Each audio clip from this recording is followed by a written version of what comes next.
আরে দেখুন দাদা, 18 বছরের মেয়ে, দেখুন মুখটা কি সুন্দর দেখতে, এই দেখুন কান, দেখুন কানের দুলটাও দেখুন, এই দেখুন দাঁত, দেখুন দাঁত, দেখুন ঝকঝকে তকতকে। চলো দাম বলো, দাম বলো, তাড়াতাড়ি তাড়াতাড়ি দাম বলো। 30,000 দিতে পারি কত আমি। কত? 30,000। আরে 30 এর উপর কেউ থাকলে বলো গো, তাড়াতাড়ি বলো, তাড়াতাড়ি। 45,000 দিচ্ছে 50 50,000 এক, 50,000 দুই, 50,000 তিন। আরে চুক্তি বানা ভাই, আমার নামে সব চুক্তি। পাবে, সব পাবে, কোনো চাপ নেই। অঙ্কুশ দা, এই যে রশিদ, 1 বছরের জন্য আমার বোন আজ থেকে তোমার। এখানকার বাজারে শাক সবজির মতোই বিক্রি হয় মেয়েরাও। তাদের হেঁকে হেঁকে নিলাম করা হয়, একজনের পর একজন দাম বলে যায়, কিন্তু চুপ করে থাকে মেয়েটি। কিন্তু এটা কোন যুগের ছবি, এটা কোন দেশের গল্প? একবিংশ শতাব্দীতে মুম্বাই থেকে মাত্র 400 কিলোমিটার দূরে আজও বাজার বসে স্ত্রী কেনা বেচার।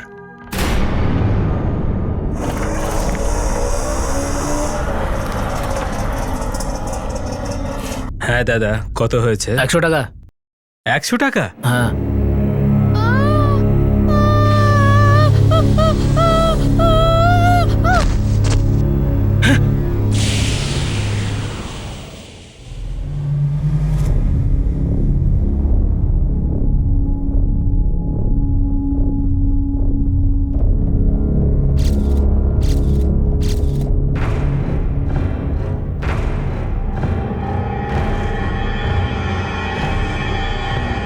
চলো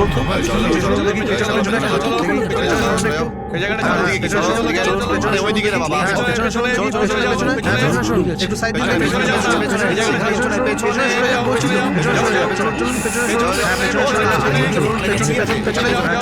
পেছনে সরে যান একটু।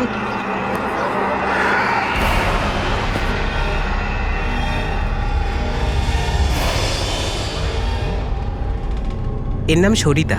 আর এই বাচ্চাটা? এ ওরই মেয়ে স্যার, ওই 14 তলায় জয়সওয়াল সাহেবের বাড়িতে কাজ করে আর ওর বাড়িতেই থাকে। জয়সওয়াল কোথায় আছে? ওরা দুজন স্বামী স্ত্রী অফিসে কাজ করতে গেছে স্যার। ঘটনার সময় তুমি কোথায় ছিলে?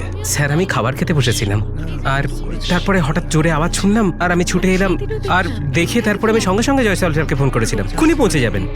আসুন স্যার, এটাই জয়সওয়াল সাহেবের বাড়ি।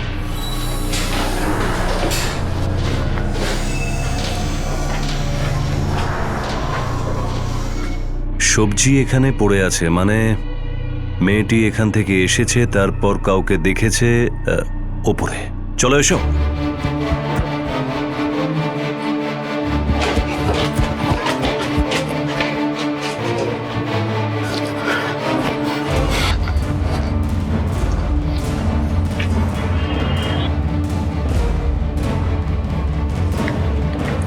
স্যার, এখানে কারোর মোবাইল পড়ে আছে। এটার কল ডিটেলস বার করো।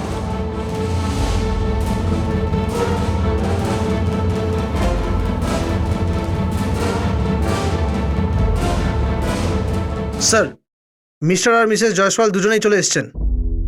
ওর পুলিশ ভেরিফিকেশন করেছিলেন আপনি? আগে না, ওই ওয়াচম্যান অনেক পুরনো লোক, তারই পরিচয় সূত্রে এসেছিল। পুলিশ সমস্ত সোসাইটিকে জানিয়েছিল যখনই আপনারা কাউকে কাজে রাখবেন তখন তার পুলিশ ভেরিফিকেশন করাতেই হবে, কিন্তু আপনাদের মতো লেখাপড়া লোক সেটা করান না, তাই এই ধরনের ঘটনার পর পুলিশের দিকে আঙুল ওঠে। হ্যাঁ, আমি মানছি ভুলটা আমাদেরই, কিন্তু সরিতার ঠিকানা আছে আমাদের কাছে। এই দেখুন স্যার, সোলাপুরের কোনো এক গ্রামে ওর বাড়ি ছিল। আচ্ছা, ওর কোনো ঘর বা কামরা, মানে ও ঘুমতো কোথায়? স্যার, ও এখানেই ওর বাচ্চাকে নিয়ে ঘুমোতো, কিন্তু জিনিসপত্র ওখানে আছে। আসুন আমি দেখাচ্ছি। স্যার এই যে,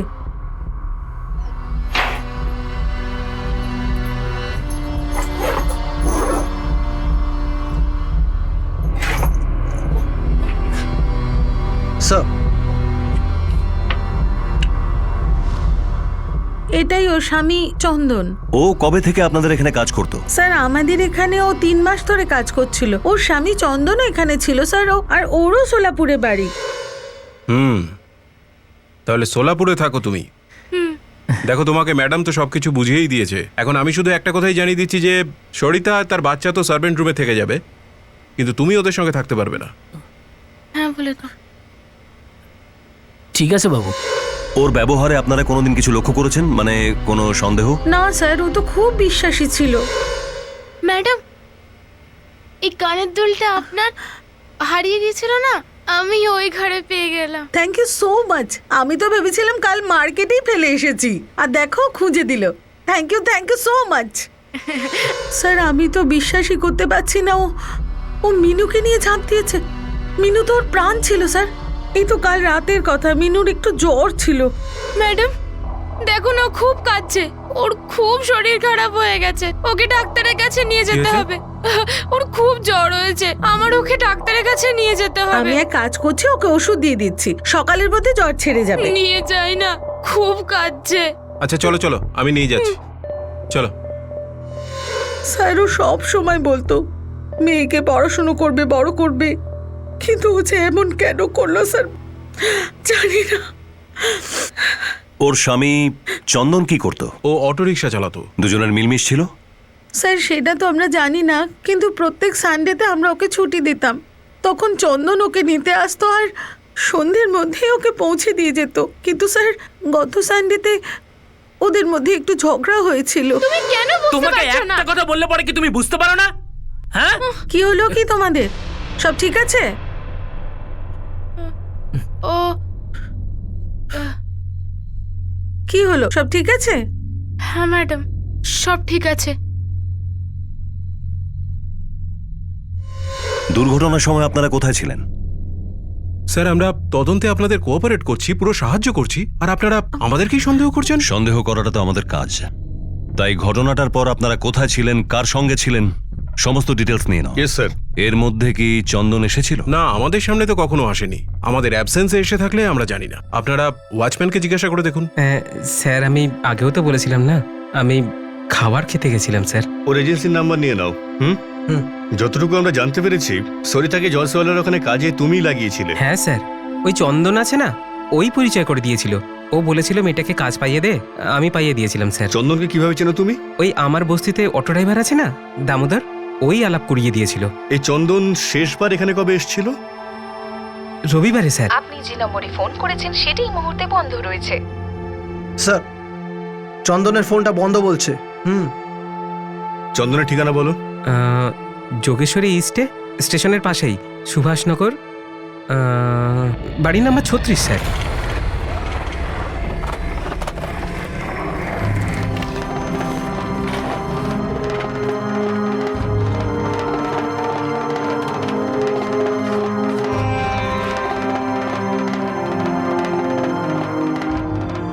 স্যার এরা তো বলছে যে কাল রাত থেকেই চন্দন বাড়িতে ফেরেনি, কিছু গন্ডগোল মনে হচ্ছে স্যার। তালা ভাঙো। ওই দিকটা দেখো, ভালো করে দেখো।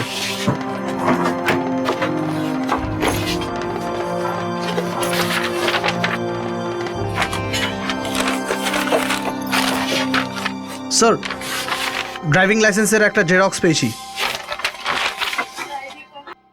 স্যার চন্দন জায়গা থেকে ভাড়ার অটো নিত, সেটা ঠিকানা পেয়ে গেছি স্যার।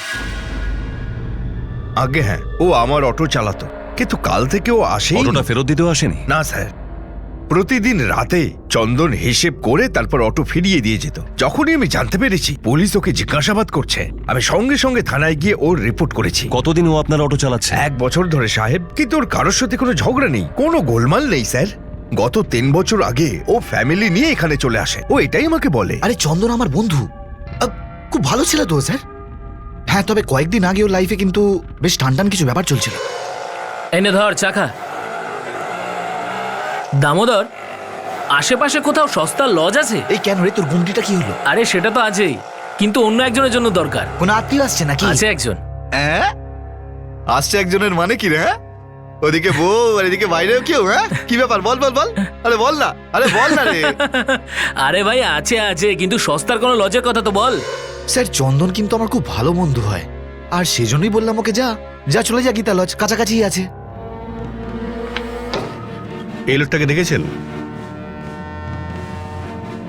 হ্যাঁ সাহেব, এই লোকটা তো এসেছিল এখানে, কিন্তু একটা রুমও বুক করেছিল। 1 মিনিট, এর নাম বলেছিল হ্যাঁ চন্দন প্রকাশ কোলে, সঙ্গে একটা মেয়েও ছিল, বলছিল ওর ওয়াইফ। ও কাল এখান থেকে একাই চলে গেছে, ফিরে আসেনি আর। অ্যাডভান্স ভাড়াও দিয়ে দিয়েছে। আমি ভাবলাম কোথাও গিয়েছে বোধহয়। এটা সেই মেয়েটাই কি? না না সাহেব, এই মেয়ে নয়। একবার ভালো করে দেখো, এই মেয়েটাই সে। না না সাহেব, এ নয়। আচ্ছা এখানে সিসিটিভি আছে? আছে তো স্যার। ওটার ফুটেজটা একটু দেখবো।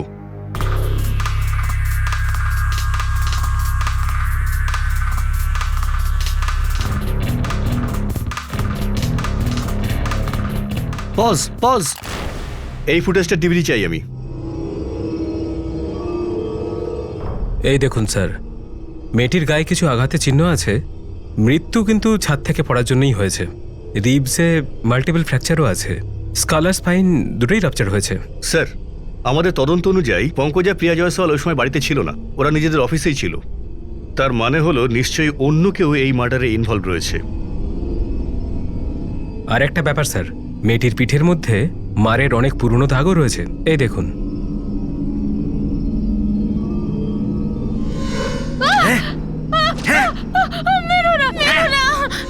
কেউ নির্দয়ভাবে বেশ কয়েকবার মেরেছে মেয়েটিকে।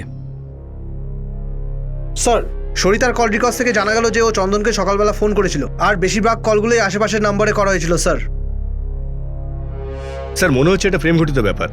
চন্দন একটা মেয়েকে নিয়ে লজে ওঠে, সেই মেয়েটা সকালবেলায় কাউকে কিছু না বলে লজ থেকে চলে যায়। সেই দিনই সরিতা দুপুরবেলা নিজের বাচ্চাটাকে নিয়ে ছাদ থেকে ঝাঁপ দিয়ে আত্মহত্যা করে। সেই দিনই দুপুর থেকে চন্দন নিখোঁজ। স্যার, এমনটা হতে পারে যে চন্দনের এই প্রেমের ব্যাপারটা সরিতা জানতে পেরে যায়, সেই নিয়ে ওদের মধ্যে কোনো ঝামেলা হয়, ঝগড়া হয়। তারপর ঝামেলা এতটাই বেড়ে যায় যে রেগে গিয়ে সরিতা নিজের বাচ্চাকে নিয়ে ঝাঁপ দিয়ে আত্মহত্যা করে। কামলি, এটা তো হতে পারে যে চন্দন আর ওই ছেলেটি মিলে ওকে আর ওর বাচ্চাকে ছাদ থেকে ফেলে দিয়েছে আর পরে পালিয়ে গেছে। ওই ছেলেটাকে পাওয়া আমাদের কাছে খুবই জরুরি, তাহলেই আমরা বুঝতে পারবো ছেলেটি কে। Yes sir. আয় আয় ভিতরে।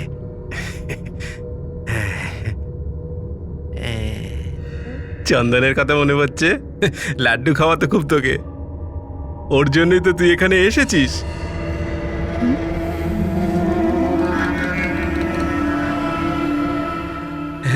আয়।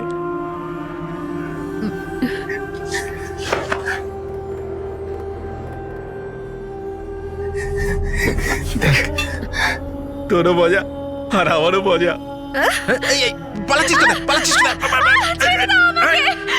পালিয়ে যাচ্ছিস? তোকে ভালোবাসবো, খুব মজা হবে। বদমাস সলি।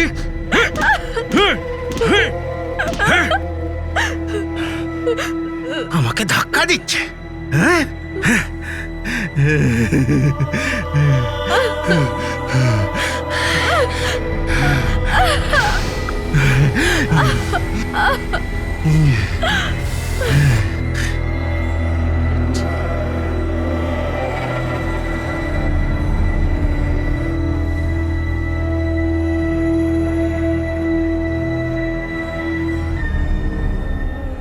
স্যার, এই চন্দন অনেক চালাক মনে হচ্ছে স্যার। ও জয়সওয়ালকে যে অ্যাড্রেসটা দিয়েছিল ওটা ভুয়ো। সোলাপুর পুলিশ এটা কনফার্ম করেছে যে সরিতা ফুলে আর চন্দন ফুলে নামে কোনো ব্যক্তি ওখানে থাকতো না স্যার। আর একটা কথা স্যার, ওর সিমটাও জালি ডকুমেন্টস দিয়ে নেওয়া। আর ওর মোবাইলের লাস্ট লোকেশনটা যোগেশ্বরী দেখাচ্ছে স্যার, যেখানে ও থাকতো। স্যার, এদের দুজনেরই ফটোগ্রাফ সমস্ত পুলিশ স্টেশনে পাঠিয়ে দেওয়া হয়েছিল, কিন্তু কোনো জায়গা থেকে কোনো খবর পাওয়া যায়নি। লজে ঘর বুক করা, তাও একটা ফলস অ্যাড্রেস দিয়ে। তার মানে লোকটা কোনো না কোনো প্ল্যান তো নিশ্চয়ই করেছিল। আমাদের কাছে ওর ছবি আর ড্রাইভিং লাইসেন্সের জেরক্স আছে।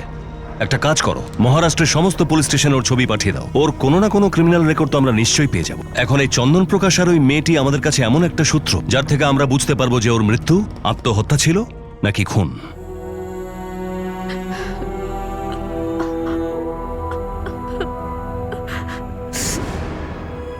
কি করছিস তুই এখানে? শুরু হয়ে গেছে তোর মেকআপ? বাপের মাল পেয়েছিস? চল যা, খাবার বানা, খিদে পেয়েছে আমার। চল তাড়াতাড়ি যা। দাঁড়া, কি তোর হাতে দেখা? হলুদ। দেখছিস কি ড্যাপ ড্যাপ করে? কি দেখছিস? কি দেখছিস ড্যাপ ড্যাপ করে? যদি তুই আমার কোনো জিনিসে হাত দিস না, হাত ভেঙে দেবো আমি তোর। বুঝেছিস? বুঝেছিস? বিছানাতেও তো কিছুই করতে পারিস না তুই। পুরো টাকাটাই বরবাদ হলো আমার। চল চল চল চল চল, খাবার বানা, যা চল, আর তাড়াতাড়ি বানা, খিদে পেয়েছে আমার। পুলিশ যে মেয়েটিকে খোঁজ করছিল, যার উপরে সন্দেহ ছিল যে চন্দনের সঙ্গে মিলে সে এই কাণ্ড ঘটিয়েছে, সেই মেয়েটি অন্য কোথাও অন্য কারো অত্যাচারের শিকার হচ্ছিল। এই মেয়েটি অসহায়ভাবে কেন অত্যাচার সহ্য করছিল, আর তার উপর যে অত্যাচার করছিল সে নিজেকে স্বামী বলে পরিচয় দিচ্ছিল। এটা কি ধরনের সম্পর্ক স্বামী স্ত্রীর মধ্যে? সে চন্দনের সঙ্গে ওই লজে গিয়ে কেন উঠেছিল?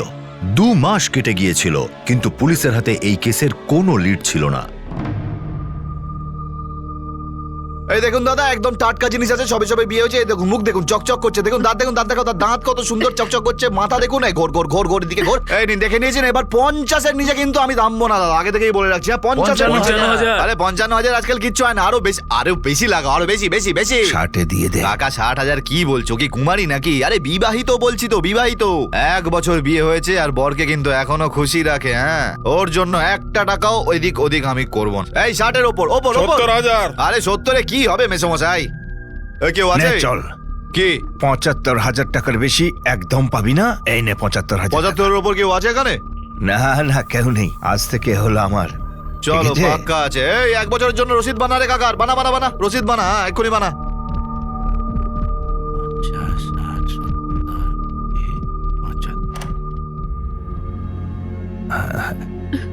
আরে আয় না, আরে আয় না। গান গাইতে পারিস তুই? বুকে আমার এসো না।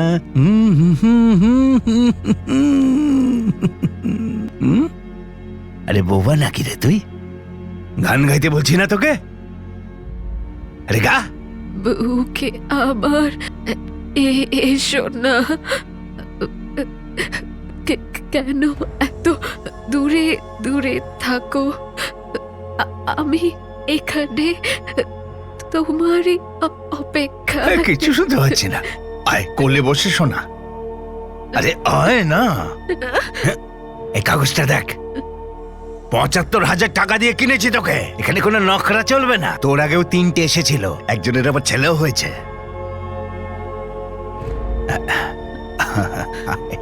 বসে যা। তুই আমাকে একটা মেয়ে দিয়ে দে। ওকে বেচে দিয়ে বুড়ো বয়সটা আরামে কাটাবো আমি। এটা কেমন বিয়ে? কি ধরনের ব্যবসা এটা? 1 বছরের জন্য বাজার থেকে স্ত্রী কেনা হয়। মেয়েটার বাবা আর তার দাদাই এই ব্যবসা চালাতো, আর এই লেনদেনের একটা রসিদও দেওয়া হতো। আর এই সব কিছু খোলাখুলি চলছিল। এদিকে 3 মাস হয়ে গেছে, পুলিশ না চন্দনকে পেল না সেই মেয়েটিকে। আর ঠিক তখনই পুলিশ প্রথম ব্রেক থ্রু পেল।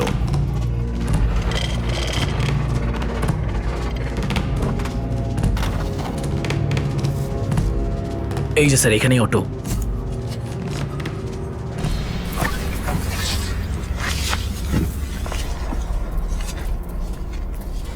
MH04CW2037।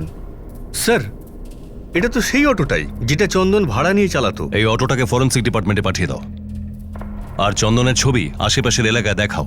হতে পারে সরিতা আর ওর মেয়েকে মারার পর ও অটোটাকে এখানে লুকিয়ে রেখেছে আর ওই মেয়েটার সঙ্গে পালিয়ে গেছে। স্যার। কমলা, এই কমলা, ডালের মধ্যে এত নুন দেয়? হ্যাঁ, এইরকম শিখেছে তোর মা? আসলে নুন তো আমি লক্ষ্মীচারী, এটা তুই খা। দেখাচ্ছি তোকে আমি কেমন করে নুন খাওয়াতে হয়। নে নে, খা খা না, খা খা খা। এইরকম রান্না করা শিখেছে তোর মা। নুন খা, খা না, নুন খা খা। দিলে না, বিছানাতেও সুখী করতে পারিস না, আর খাবারও রান্না করতে পারিস না। হ্যাঁ, 75,000 টাকা দিয়ে কিনে এনেছি আমি তোকে, সেই টাকার মূল্য আছে কি নেই? হ্যাঁ, এইবার আমি তোকে বুঝিয়ে দিচ্ছি। হ্যাঁ, বদমাইশ।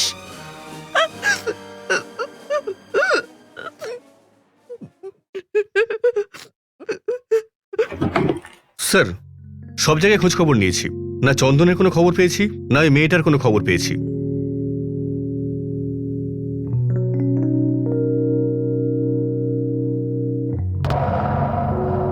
আরে ভাই, ওদিকে কি দেখছিস? আমরা তো এদিকে দাঁড়িয়ে আছি। আরে ভাই, ওদিকে দেখ, ওটা কি ওখানে? ওই পেছনে, ওই ঝোপের পেছনে দেখ দেখ।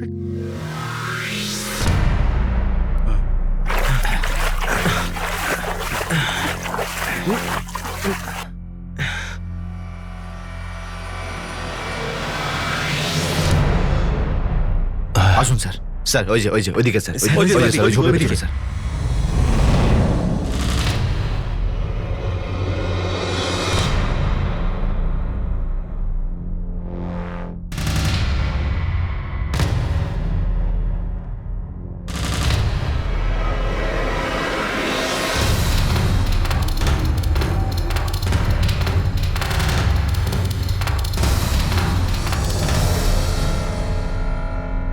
মাস ধরে দিন রাত এক করে পুলিশ যাকে খুঁজছিল, যাকে সন্দেহ করা হচ্ছিল, তার দেহ পুলিশ পেল।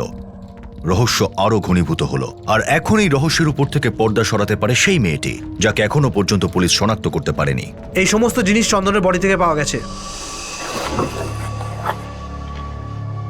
স্যার স্যার পোস্টমর্টমের রিপোর্ট অনুযায়ী চন্দনের মৃত্যু হয়েছে তাও প্রায় 4 মাস হয়ে গেল। 4 মাস? এই সরিতার মৃত্যু তো 4 মাস হলো, তাই না? হ্যাঁ স্যার। মৃত্যুর কারণ? কোনো ছুরি বা ধারালো কোনো জিনিস দিয়ে অনেকবার আঘাত করা হয়েছে। বড় আশ্চর্যের কথা কামলি, আমরা তো এটা ভেবেছিলাম যে চন্দন মার্ডার করে পালিয়ে বেড়াচ্ছে, কিন্তু এখানে গেমটা তো আলাদা মনে হচ্ছে। ও নিজেই এর শিকার হয়ে গেছে। হতে পারে এর পিছনে ওই মেয়েটার হাত আছে, অথবা ও শিকার হয়ে গেছে। কিছু হোক না হোক, এই কেসটার সাথে মেয়েটার একটা কানেকশন আছেই।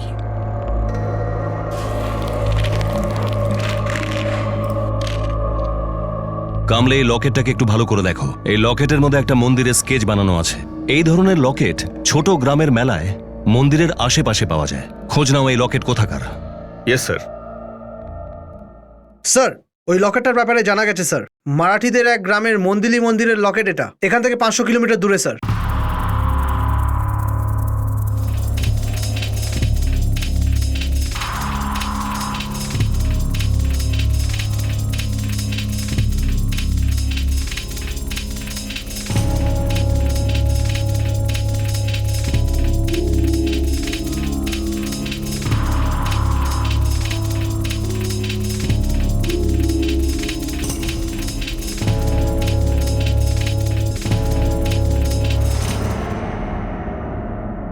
শুধু ওর ঠিকানাটা দরকার।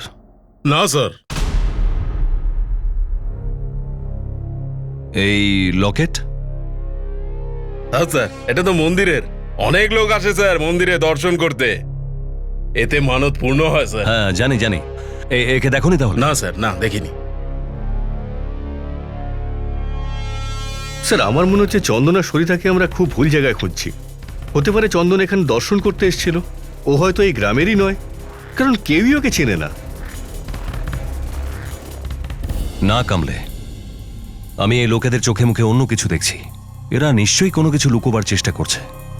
আরো জিজ্ঞাসাবাদ দরকার। 1 মিনিট, ফটো দাও। তোমার নাম কি? আমার নাম পিঙ্কি। পিঙ্কি। একে চেনো? হ্যাঁ, এটা তো ভূষণ রাও কাকার বড় মেয়ে।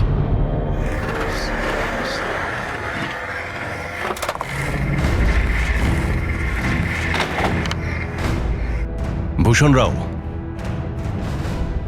হ্যাঁ, আমি ভূষণ রাও। সরিতা আপনার মেয়ে? হ্যাঁ সাহেব, ও তো আমারই মেয়ে।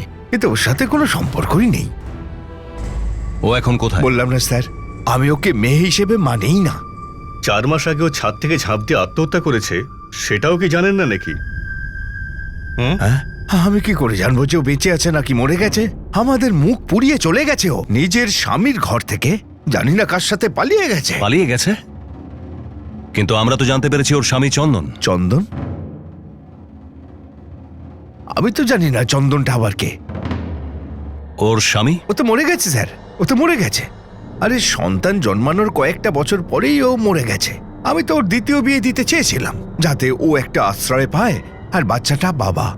জানি না যে ওই মেয়েটার মনে কি লুকিয়েছিল। ও বাচ্চাটাকে নিয়ে চলে গেল। এই গ্রামে ওর জন্য আমাদের মুখ পড়েছে। স্যার আমার এটা মনে হয় যে এই সরিতার বাবা কিছু লুকাচ্ছে। যে মুহূর্তে আমরা ওর মেয়ের মৃত্যুর খবর বললাম, তখন আপনি ওর মার মুখটা দেখেছিলেন, কোনো দুঃখ নেই। আমার ব্যাপারটা খুব অদ্ভুত লাগলো। কামলি, তোমার মনে আছে বাচ্চাটা আমাদেরকে বলেছিল যে ভূষণ রাওয়ের বড় মেয়ে? হ্যাঁ, এটা তো ভূষণ রাও কাকার বড় মেয়ে। মানে এটাই, যদি সরিতা ভূষণ রাওয়ের বড় মেয়ে হয় তাহলে ওর কোনো ছোট বোন বা ভাই থাকবেই। একটা কাজ করো, এখানকার লোকাল পুলিশের হেল্প নাও। কি বললি তোর বাবাকে? আমি তোকে মারধর করি? হ্যাঁ, দুটো চড় মেরেছি তো কি অন্যায় করে ফেলেছি আমি একদম? কোন লোকটা ঘরের লোককে মারে না? তোর বাবা এসেছে তোকে নিয়ে যেতে, হুমকি দিচ্ছে। 75,000 টাকা দিয়ে 1 বছরের জন্য কিনেছি তোকে, আর 1 মাস হলো না তোকে নিতে চলে এলো। তোরা কি ভাবছিস আমার কপালে আর মেয়ে জুটবে না? পেয়ে যাবো আমি ঠিক মেয়ে। যা এনে যা, চল বেরো, চল। ওই দেখ তোর বাবা আর ভাই এসেছে, গোলমাল সব সরা। যা, চল এখান থেকে।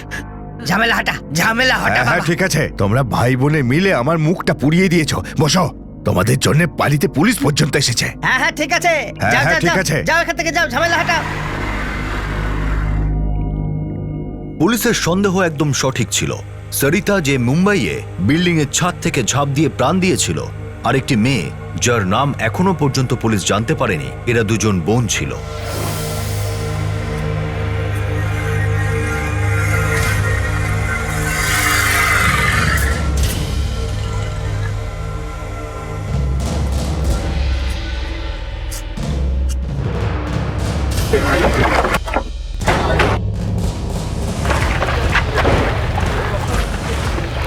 ভূষণ রাও, আপনার ছোট মেয়ে করুণা আরে কোথায়? বললাম না স্যার, আমার তো একটাই মেয়ে।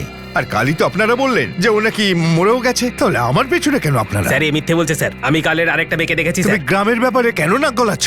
আর তুমি ভালো করে জানো, আর আমাদের সমাজের সমস্যাগুলো আমরা পুলিশের কাছে নিয়ে যাই না। দেখ ভূষণ রাও, তোকে বারবার বলছি পুলিশের কাজে হস্তক্ষেপ করবি না। শেষবারের মতো জিজ্ঞাসা করছি, তোর মেয়ে বললাম কোথায়? না আপনাকে যে করুণা নামের কেউ এখানে নেই। দেখুন স্যার, আমাদের গ্রামে কখনো পুলিশ আসে না, সবাই শান্তিপূর্ণ ভাবে থাকি, আমাদের বিব্রত করবেন না। তোমাদের কেউ বিব্রত করছে না।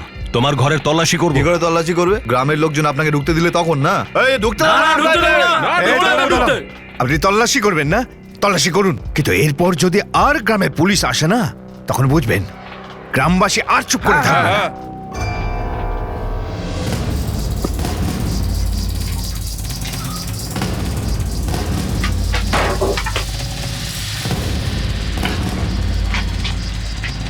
সিন্ধে,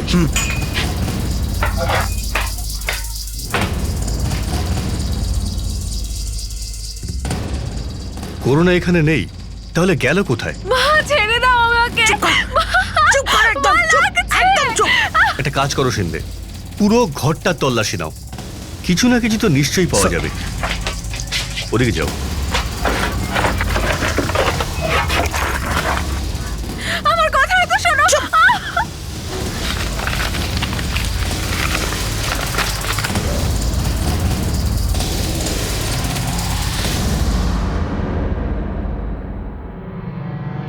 স্যার রিসিট করুণার নামে, ভূষণ রাওয়ের। কিরে ভূষণ রাও, তুই তো বলেছিলি সরিতা ছাড়া তোর কোনো মেয়ে নেই, হ্যাঁ? কিন্তু এই রিসিটটা তো বলছে করুণা তোরই মেয়ে। কোথায় এখানে আছে ও? কোনো করুণা বলে কেউ নেই স্যার। আপনি যদি 100 বার জিজ্ঞাসা করেন এই কথাটাই আমি বলবো যে করুণা আমার মেয়ে নয়। একদম চিৎকার করবি না, চল আমার সঙ্গে চল। এত বড় সাহস, পুলিশকে ডাকা হচ্ছে? হ্যাঁ, পুলিশকে ডাকবি তুই? এদের দুজনকে নিয়ে চলো।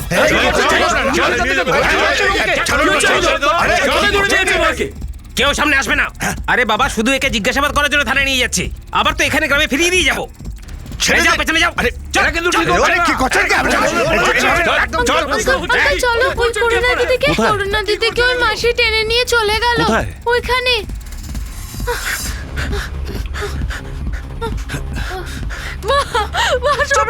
মেয়ে জন্ম দিয়েছি কেন? টাকা রোজগারের জন্য। আর তুই, তোরা দুই বোন মিলে আমাদের জীবনটাকে নরক বানিয়ে দিলি। কোনো ব্যাপার নয়, সব জ্বালা এবার জুড়োবে।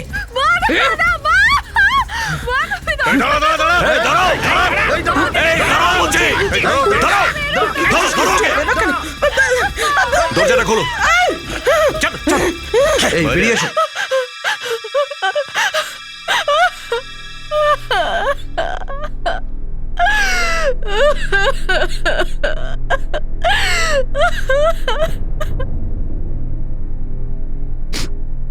আমার দিদি আমাকে ভীষণ ভালোবাসতো। আমার বাবা যখন ওকে বিক্রি করলো, তখন বলেছিল তোকে আমি বিক্রি হতে দেব না। দিদি আমাকে এই গ্রামের নোংরা নিয়ম থেকে বাঁচাতে চেয়েছিল, সেই জন্যই মুম্বাইয়ে ডেকেছিল। এই গ্রামে মেয়েদের জন্ম নরকের মতো। বাবা মা অপেক্ষা করে কতদিনে মেয়ে যুবতী হবে, যাতে বিক্রি করতে পারে। দাদাকে আমরা রাখি পরাই, আর এই গ্রামের দাদারা সব কসাইয়ের মতো। 16 বছর হলো কিনা আর দাঁড় করিয়ে দিল বিক্রি করতে। তাহলে আপনারাই বলুন আমাকে, এটা কি ধরনের নিয়ম সাহেব? এটা কি ধরনের সমাজ? মানুষ বিয়ে করে ভালোবাসা পেতে, আর এখানে বিয়ে করা হয় আনন্দ করার জন্য, বাচ্চা জন্ম দেওয়ার জন্য। প্রত্যেক 4 মাস অন্তর অন্তর এই গ্রামে একটা মেলা বসে। কৃষকদের হাটে বাজারে দেখেছেন সাহেব? একদমই ওরকম মেয়েদের হাট বসে। যেখানে বাবা তার পাকা ফসল বিক্রি করে আর দাদা তার দাম ঠিক করে। প্রথম দাম 10 থেকে 20,000। কেউ আছে কেনার? একবার বিয়ে করে ফিরে এলে দাম দাঁড়িয়ে যায় 50 থেকে 75,000। আর বিয়ের পর যদি বাচ্চা হয় তাহলে দাম দ্বিগুণ সাহেব। যে জমি ফসল দিতে পারে সেই জমি কৃষক দ্বিগুণ টাকায় কেনে। সেই রকমই এখানেও হয়, কিন্তু জমি এখানে একটা জলজ্যান্ত মেয়ে। চুক্তি করা হয়, চুক্তি।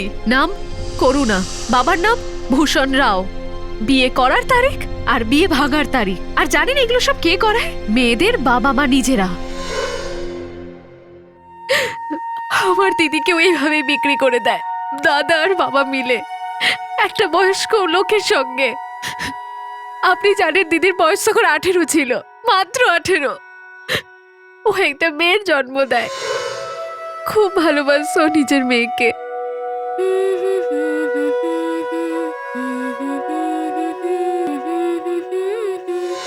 কিন্তু তারপর ওই লোকটা মরে গেল সাহেব। এদিকে শাখা পলা ভেঙে ও বিধবা হলো, আর এদিকে ওর দাম লেগে গেল। ছি, দিদির দাম দর আবার শুরু। 1 লাখ টাকার ওপরে। কোলে তো মেয়ে ছিল।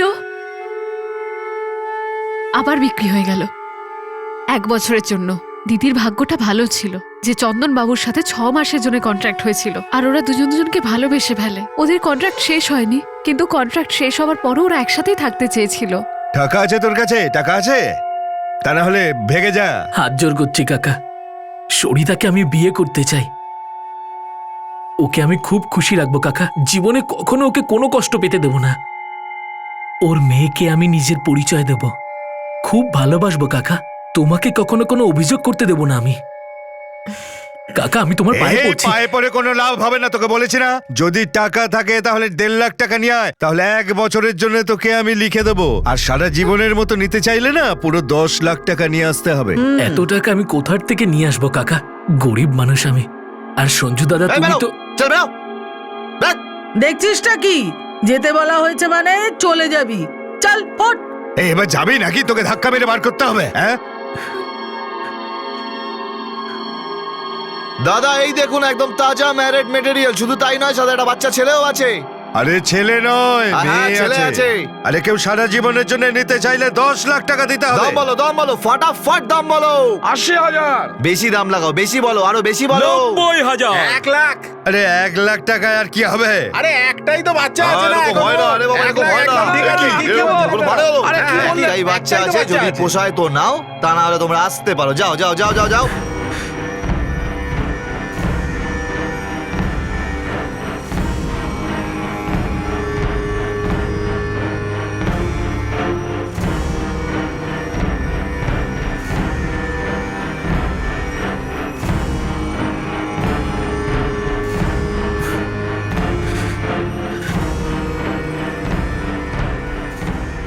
এই যে সন্তোষ ভাই, কাগজটা রাখুন। আমার মেয়ে আর নাতনি 1 বছরের জন্য আপনার। হ্যাঁ, যান নিয়ে যান। 1.5 লাখ টাকা দিলে তাহলে তো দিয়ে দিত দিদিকে। ওরা তো যা চাইছে তাই পাচ্ছে না, কিন্তু দিচ্ছিল কে? সন্তোষ। ও তো সবার থেকে বড় রাক্ষস। মুখে মুখে তর্ক করছিস? হ্যাঁ, মুখে মুখে তর্ক করছিস? হ্যাঁ, মুখে মুখে তর্ক, মুখে মুখে তর্ক। জানিস তুই কত টাকা দিয়েছি আমি? পরিশ্রমের টাকা আমার। মুখে মুখে তর্ক করছে। এই একে চুপ করে নালে একেও আমি। খুব বড় বেড়েছে, খুব বড় বেড়েছে তোর, খুব বড় বেড়েছে তোর। দাঁড়া দেখাচ্ছি।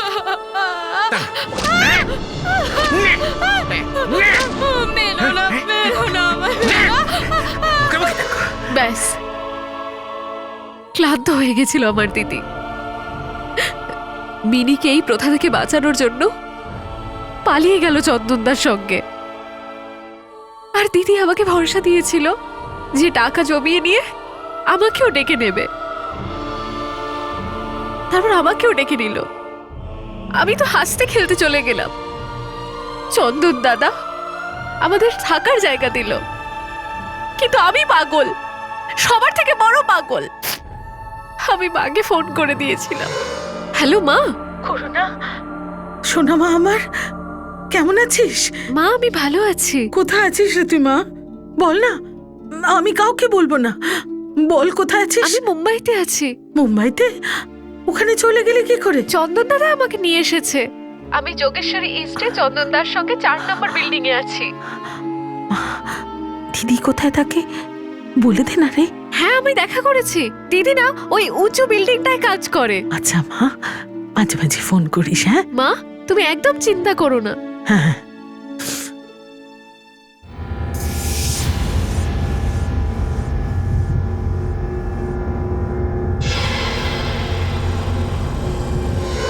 একদিন লজে চন্দন দাদা ফোন করলো, বললো তাড়াতাড়ি বাস স্টপে চলে যেতে। আর আমি ওখানে গিয়েই দেখলাম যে বাবা আর দাদা সামনে ছিল, আর ওরা ওরা আমাকে জোর জবরদস্তি নিয়ে গেল। বললো যে এবার তুই কার আশ্রয় বাঁচবি, তোর চন্দনদা আর সরিতা দিদি তো ওপরে চলে গেছে, ওরা আমার দিদিকে মেরে ফেলেছে। আর যার সাথে দিদির চুক্তি হয়েছিল তার ক্ষতিপূরণ তো দিতেই হতো। তারপর আমাকে বিক্রি করে দিল সন্তোষের কাছে।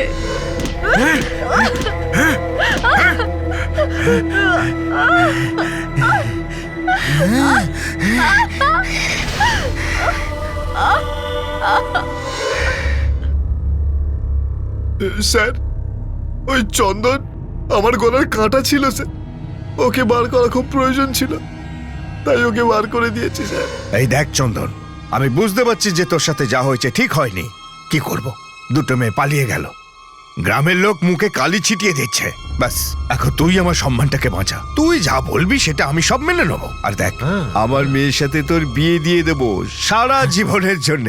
আরে 1 টাকা পর্যন্ত নেবো না, আমি কথা দিচ্ছি। হ্যাঁ ভাই, ওকে ডেকে নে। হ্যাঁ আমরা ক্ষমা চেয়ে নেবো তোর থেকে, সত্যি বলছি, বিশ্বাস কর। ওকে ফোন কর, ওকে ডেকে নিয়ে আয়। ওর মা ভীষণ অসুস্থ রে, তোদের দুজনকে দেখতে চাইছে। কি করব, আমার মেয়েটাকে নিয়ে আয় রে বাবা। আরে বুঝতেই তো পারছিস আমি ওর বাপ, দেখা করে আবার ফিরে যাবে নিজের গায়ে। কিন্তু কাকা একটা শর্ত আছে, করুণার সাথে তোমরা এরকম করো না কিন্তু। বলছি না তোকে, আমি কথা দিচ্ছি এইরকম কিচ্ছু হবে না। দেখে নে ওকে।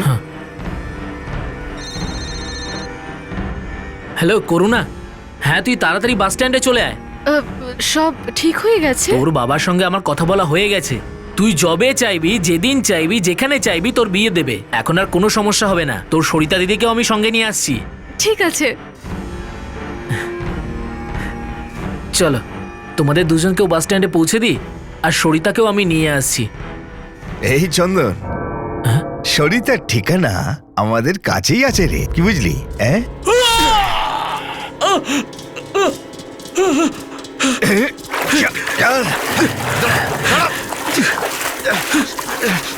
ছাড়বি না।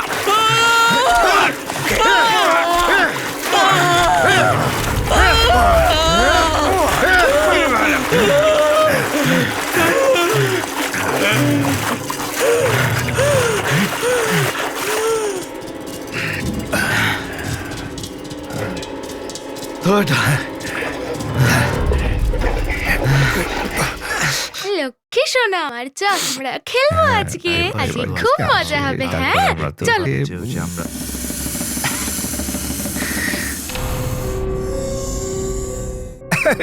সরিতা মা কেমন আছিস তুই? ভালো না? আরে আরে মিনু, আমি তো তোদের নিতে এসেছি, চল গ্রামে চল। আমি আসবো না, তোমরা চলে যাও এখান থেকে। চ না, চাপ কোথায়? হ্যাঁ ধরে ফেল, ধরে নাম্বা। আরে এই দাঁড়া, আরে দাঁড়া না, আরে দাঁড়া, এই যাবি কোথায়? দাঁড়া দাঁড়া, এই দাঁড়া, এই দাঁড়া, এই সরিতা দাঁড়া, দাঁড়া বলছি, ওখানেই দাঁড়া। তোর আর মিনুর ভাগ্যে এটাই লেখা আছে, কি বুঝলি? হ্যাঁ আমাদের লোকসানের টাকাটা মিনুকে দিয়ে তুলবো, দে ওকে এখানে। আমি কোথাও যাব না, আমি চন্দনকে ফোন আরে করছি। চন্দনকে কেটে আমরা কখন ফেলে দিয়েছে? এই কি সব বলছিস তুই? কেন বলছিস ওকে এইসব কথা?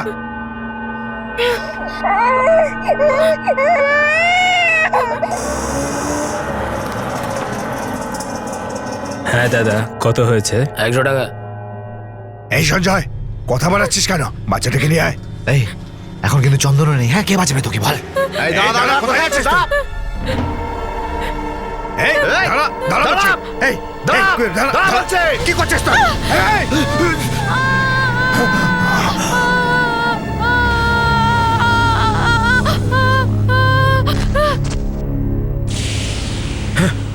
সঞ্জয় বাঘ, পালা এখান থেকে, ওরে চলে আয়।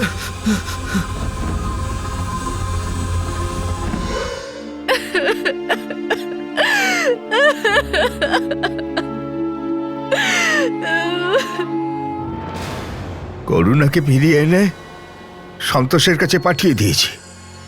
যা করেছি না স্যার, সব রীতি অনুযায়ী করেছি। আমি কোনো পাপ করিনি স্যার। তোমাদেরকে দেখে আমার ঘেন্না হচ্ছে। তোর বিরুদ্ধে, তোর স্ত্রীর বিরুদ্ধে আর তোর ছেলের বিরুদ্ধে এমন শক্ত চার্জশিট বানাবো না যে তোদের গ্রাম সারা জীবন মনে রাখবে।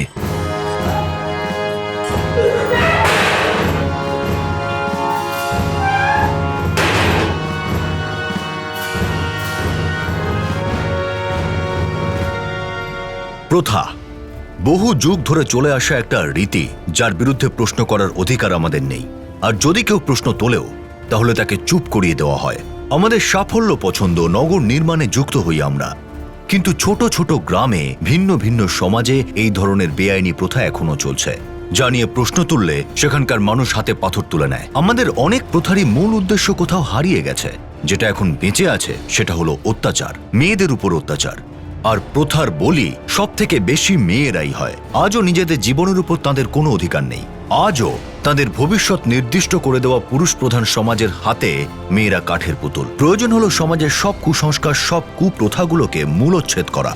আর এটা কেবল একজনের কাজ নয়, আমরা সবাই মিলে প্রতিবাদ করলে তবেই এই ধরনের সমাজের ভিত নড়ে উঠবে। এই ঘটনায় সঞ্জয় আর ভূষণের মতো লোকেরা হয়তো কোনো শিক্ষাই পায়নি, কিন্তু আমাদের কর্তব্য হলো কোথাও যদি অত্যাচার আমরা দেখি তাহলে যেন চুপ না থাকি। আমাদের পরিবর্তন করতে হবে, আর পরিবর্তনের সূচনা নিজেদের দিয়ে করতে হবে। আপনাদের সঙ্গে আবার দেখা হবে পরবর্তী এপিসোডে, আর প্রকাশ্যে আনবো আরও একটা অপরাধ। ততক্ষণ নিজের খেয়াল রাখুন আর দেখতে থাকুন ক্রাইম পেট্রোল। শিক্ষা একজনের, জ্ঞান আমাদের সবার। জয় হিন্দ।